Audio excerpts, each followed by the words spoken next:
পরম করুণাময় মহান আল্লাহর নামে শুরু পড়ছি এক নজরে কোরআন সূরা নাজম।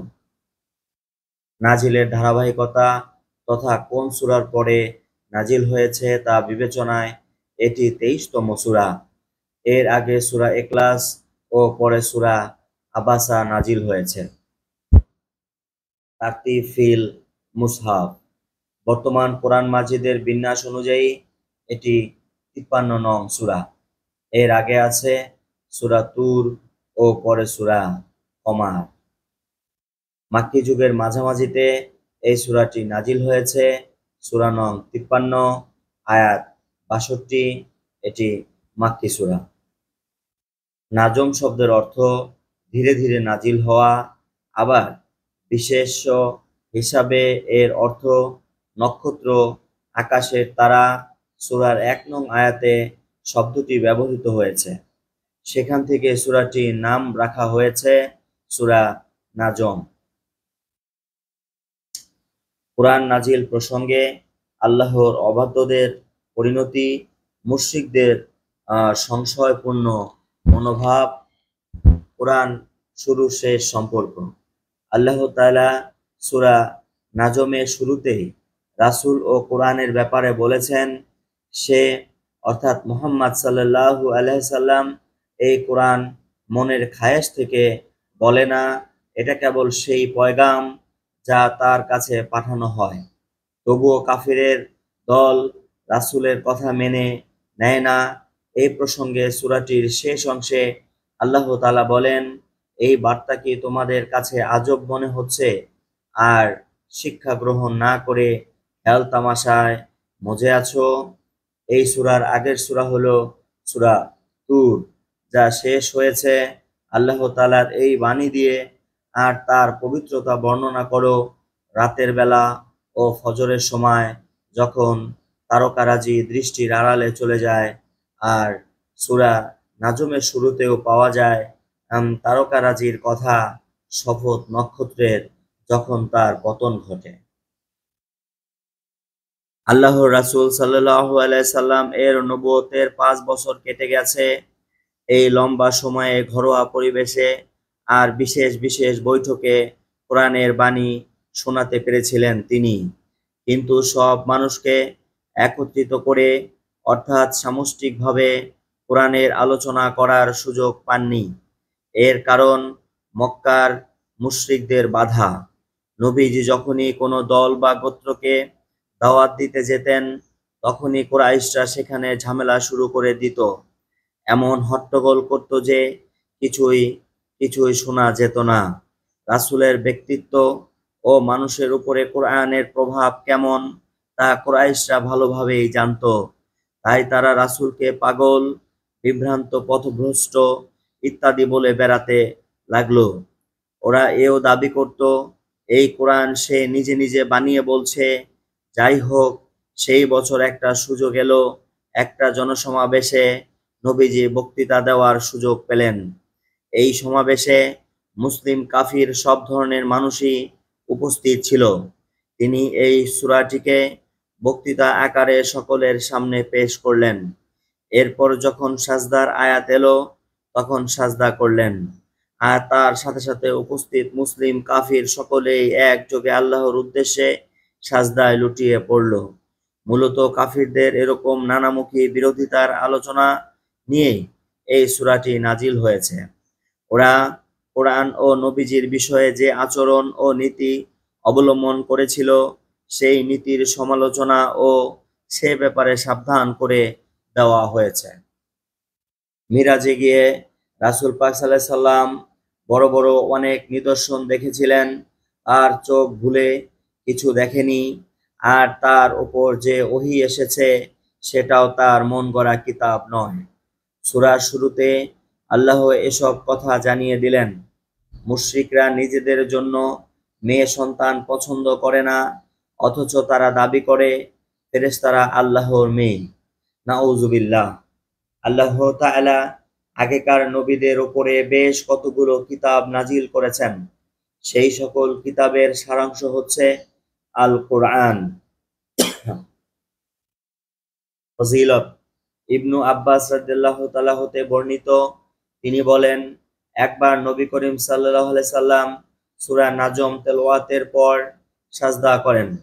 তখন তার সাথে সমস্ত মুসলিম, মুশরিক, জিন ও ইনসান সবাই সাজদা করেছিল। আমাদের উচিত নম্রতার সাথে মনোযোগ দিয়ে কোরআন শোনা, তাহলে কোরআনের বাণী অন্তরে গভীর দাগ কাটবে এবং আত্মাকে জাগিয়ে তুলবে। রাসূলের সততা। আল্লাহর রাসূল সাল্লাল্লাহু আলাইহি সাল্লাম কখনোই তার ব্যক্তিগত কোনো কথা কোরআনে ঢোকাননি। স্বয়ং আল্লাহ তাআলা এই সাক্ষ্য দিয়েছেন। মানুষ নিজেদের হাতে মূর্তি বানায়, ওগুলোর নাম রাখে, এরপর ওগুলোর সামনে আবার মাথা ঠুকে এটা সেটা চায়। মানুষের দ্বারা এটা কিভাবে সম্ভব? শাস্তি ও শিক্ষা। অতীতে যারা এই শিরকে আঁকড়ে ছিল তাদেরকে আল্লাহ ধ্বংস করে দিয়েছেন। এই ইতিহাস থেকে নিতে হবে শিক্ষা, ছাড়তে হবে শিরক। সূরাটি শেষ হয়েছে আল্লাহর সামনে মাথা নোয়াবার বা সাজদা করার আদেশ প্রদানের মাধ্যমে। এতেই মিলবে মানুষের মুক্তি। আল্লাহর রাসূল পথভ্রষ্ট নন, তাই কোরআনের নামে নিজের কথা চালিয়ে দেবেন এমন চিন্তার কোনো সুযোগ নেই। প্রচণ্ড শক্তিশালী ফেরেশতা জিবরাইল আলাইহিস সালাম রাসূলের কাছে ওহীর বাণী পৌঁছে দেন। রাসূলকে করানো হয় মিরাজ। মূর্তির ব্যাপারে মুশরিকদের চিন্তা ভাবনা খুবই উদ্ভট। মানুষের সবকিছুই আল্লাহর নিয়ন্ত্রণে। আন্দাজ অনুমান দিয়ে জ্ঞানের কাজ হয় না। দুনিয়া লোভীদের এড়িয়ে চলতে হবে। পাপী ও নেককারদের প্রতিদান সম্পর্কে বর্ণনা দেওয়া হয়েছে। মুশরিকদের ধিক্কার দেওয়া হয়েছে। আল্লাহর একাত্মবাদের প্রমাণ স্বরূপ তার বার্তাগুলোর সত্যতা নিশ্চিত করা হয়েছে। তাকে শিখায় প্রচণ্ড শক্তিশালী সুঠামদেহী এক ফেরেশতা। সে নিজের আসল আকৃতিতে হাজির হয়েছিল যখন সে ছিল ঊর্ধ্ব দিগন্তে, তারপর কাছে এলো, আরো কাছে। এক পর্যায়ে ব্যবধান থাকলো 2 ধনুকেরও কম। এরপর তিনি তার গোলামের কাছে যে পয়গাম পাঠানোর তা পাঠালেন। এই সূরার 5 থেকে 10 নং আয়াতে জিবরাইল আলাইহিস সালাম এর সাথে মুহাম্মদ সাল্লাল্লাহু আলাইহি সাল্লাম এর ক্লোজ ইন্টারেকশন দেখানো হয়েছে। আল্লাহ তার রাসূলের কাছে বার্তা পাঠাবেন, সেটা তিনি যেন তেনভাবে পাঠালেন না, বরং শক্তিশালী সম্মানিত এক ফেরেশতার মাধ্যমে পাঠালেন। তার মাধ্যমে রাসূলকে শেখালেন। এর মধ্য দিয়ে আমরা আমাদের জীবনে একজন পথপ্রদর্শক বা মেন্টরের প্রয়োজনীয়তা বোধ করতে পারি। যিনি আমাদের অবস্থা বুঝে কোরআন সুন্নাহর আলোকে সমাধান পাতলে দেবেন, যার সাথে আমাদের আন্তরিক সম্পর্ক থাকবে।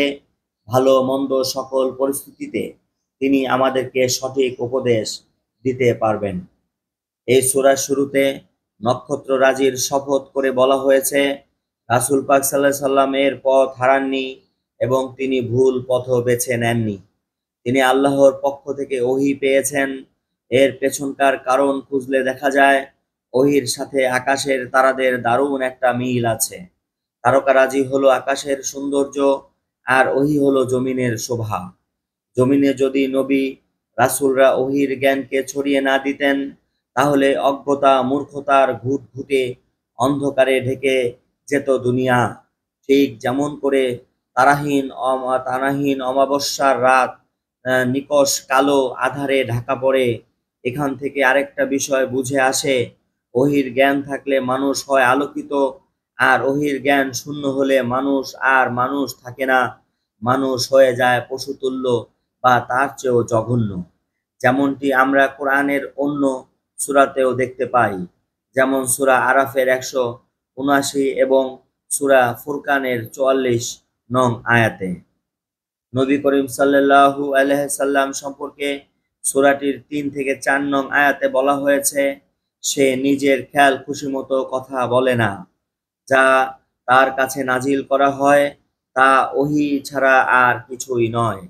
এখান থেকে সাব্যস্ত হয় যে রাসূল পাক সাল্লাল্লাহু আলাইহি সাল্লাম থেকে যেসব হাদিস প্রমাণিত আছে সেগুলো আল্লাহর পক্ষ থেকে পাঠানো ওহী। তাই কোরআনকে যেমন অস্বীকার করার উপায় নেই, ঠিক তেমনি হাদিসের ব্যাপারেও দ্বিধা বা সংশয়ে থাকার উপায় নেই। কোরআন হলো মূল পাঠ আর হাদিস হলো তার ব্যাখ্যা বিশ্লেষণ। সুতরাং একটা রেখে কেবল আরেকটাকে আঁকড়ে ধরা যুক্তিসঙ্গত নয়। শুনছিলেন সূরা নাজম। পরবর্তী ভিডিওতে সূরা কমার পড়ার আশাবাদ ব্যক্ত করে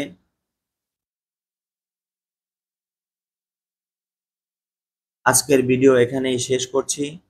আল্লাহ রাব্বুল আলামিন আমাদের সবাইকে কোরআন এবং সুন্নাহের আলোকে জীবন পরিচালনা করার তৌফিক দান করুক। সকলে বলুন আমিন। আসসালামু আলাইকুম ওয়া রাহমাতুল্লাহি ওয়া বারাকাতুহু।